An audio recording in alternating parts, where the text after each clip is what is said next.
It's February 19th, 1996, and another remarkable event is about to be uncovered by Arion, Rebecca, and Olly, the Retrospectors. So it was today in history in 1996 that Michael Jackson sang the poignant lyrics, "What about animals? We've turned kingdoms to dust. What about elephants? Have we lost their trust?" An important message about human pachyderm relations that he delivered from a cherry picker suspended over a bunch of children dressed in rags representing the suffering of the world or something. And at that very moment, Jarvis Cocker invaded the stage, bent over and made a sort of wafting fart gesture, either ruining or massively improving the climactic moment of that year's Brit Awards. Yes, this was a defining moment, I think, for anyone of my generation in Britain in particular, because, you know, I was born in 1981, so 1996, I am 15 years old. I am both an enormous fan of Britpop and I've grown up with Michael Jackson. Yeah. All my first, cassette, CD, everything. Jackson.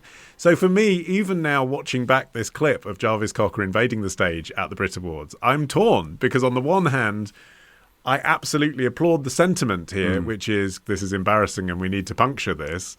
But at the same time, Michael Jackson is equally, if not more of an icon than Jarvis Cocker. And I almost watched the performance kind of wanting it not to happen. I know it's about to happen, but I thought, it starts so well. He's doing all the stuff you want from Michael Jackson. There's a big illuminated giant swirling image of the earth. His silhouette comes on. He's got the gloves. He's got the white socks. And then he just starts pretending to be Jesus. I think the staging would definitely attract some blowback now. The music video is iconic. And I think the reason that it worked is because even though it does portray a lot of oppressed groups, because it's filmed or like a cinematic quality, there's a certain level of authenticity that they're able to achieve, kind of the Bosnian refugees and the sort of indigenous people. It doesn't translate to a stage setting at all. The visual of the crowd of extras, you've got people dressed kind of in rags like they're homeless, other people in different ethnic dress. You've got African women in head ties, men in loincloths, you've got people in Native American costume. And they're literally crying. Yeah. They're really acting. They're emoting. There's little 6-year-old children with tears down their face going, "What about us?" And reaching for Michael so Jackson much. as if he can solve all their problems. To give the historical context of where particularly Michael Jackson and Jarvis Cocker are in their careers. So Jackson was in the middle of attempting to rebuild his public image after the first child abuse allegation had emerged in 1993, and the Pulp frontman, Jarvis Cocker, meanwhile, was still riding high off the back of 1995's Different Class, which was the album that had Common People and Disco 2000 and so on it. And the way that the task of organising the Brit Awards worked at this time was that they were handed from major label to major label, and so one year it would be Universal and then Warner and then Polygram and so on, and this was the turn of Sony, and they decided to really celebrate their major artist, who was Michael Jackson, by handing him the Artist of a Generation Award, a new award that they'd just come up with. This pissed me off even at the time. Yeah. So again, being an enormous Michael Jackson fan, whenever Jackson was on telly, I'd tune in. And I'd got fed up. I was a fan, and I'd got fed up that every time he was at an award ceremony, he blatantly would only turn up if they created a special one for him. I'd always be sitting there at home thinking, oh, please don't show us all the white girls crying in Germany again just before you came on, the fainting and the statue in the Thames. All of the sort of, clearly kind of part showmanship, part mental illness that accompanied all of his performances. You'd just be like, you don't need to do that. So in this case, to presage his presentation of this award, Bob Geldof came on. Again, Jesus delusion writ large, isn't it? And said, when his feet move, you can see God dancing. Whoa.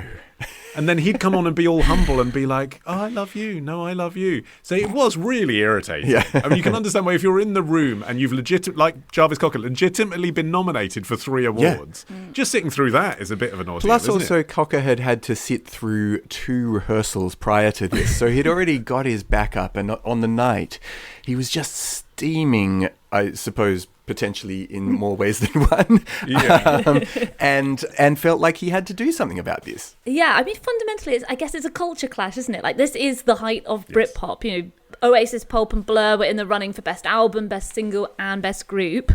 And that whole aesthetic of Britpop, working class, again, aesthetically, if not always literally. It's rock and roll, it's down to earth, it's tongue-in-cheek, it's thinking man's lout. It's so at odds with everything that Michael Jackson represented, particularly at this time, the superficial, self-important glamour of American pop. He's already there to pick up this ridiculous made-up award.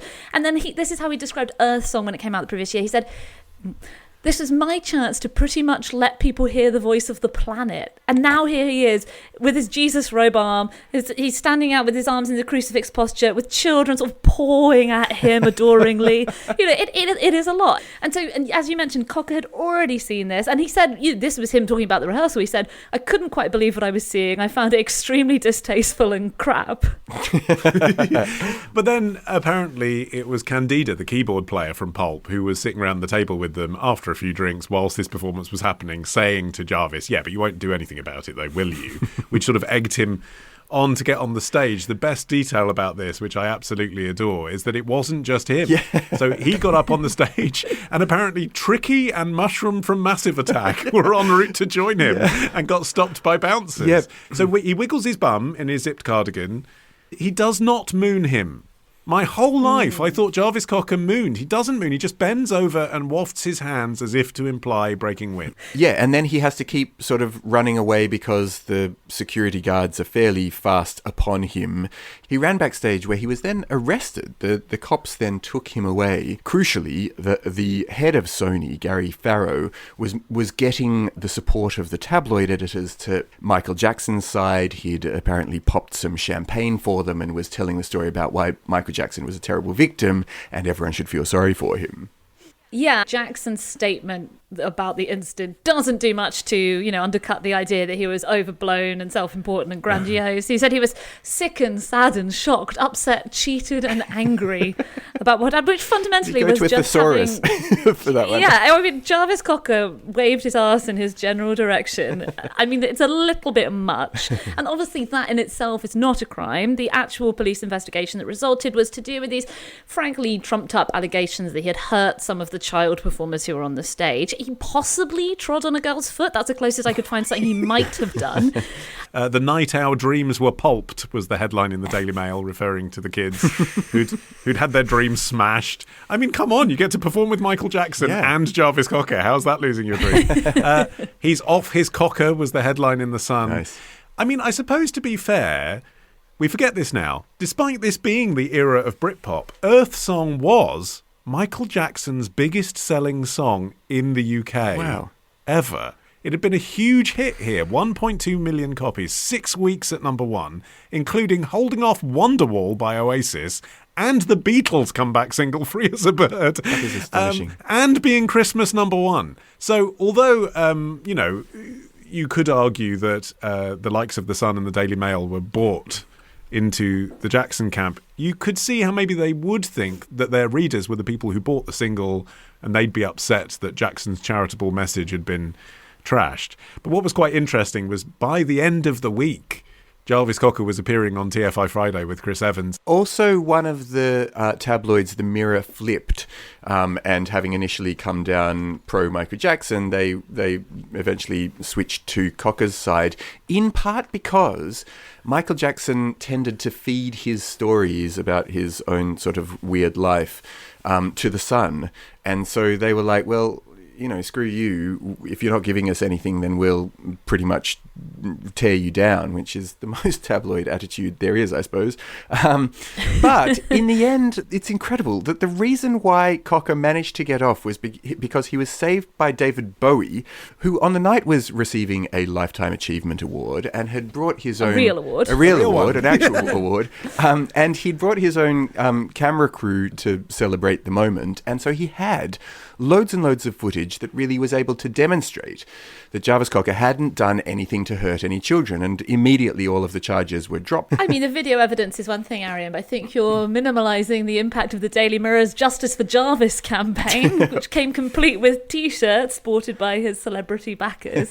But yeah, on the 11th of March, he reported back to Kensington Station where he was informed there would be no prosecution. The charge had been, I think it was assault occasioning actual bodily harm, but obviously there was no evidence for it. The fun thing is that outside the police station, rival Pulp and Jackson fans had gathered to, cheer and boo respectively. And I think Cocker's press conference stands up actually as well. Like, he was funny and wry, but also low-key about it. When he was sort of given the opportunity, really, to slag off Michael Jackson, he said, "I wish him well. I hope he sorts his problems out." Yeah, and he was asked whether he'd do it again if he had his time over, and he said, probably not. He said, "It's not exactly something you'd put out on your CV, is it? Child warrior."